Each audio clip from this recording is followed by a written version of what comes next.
இப்போ நெக்ஸ்ட் வந்து நம்ம வந்து பால் இதில் மிக்ஸ் பண்ணிக்கலாம்.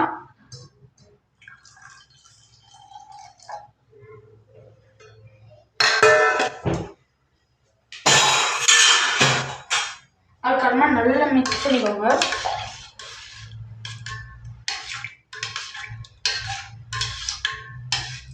அதுக்கப்புறமா லாஸ்ட்டாக சர்க்கரை போடுங்க.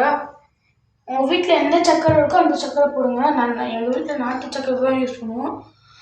அதனால் நாங்கள் 3 ஸ்பூன் போட்டுக்கிறேன்.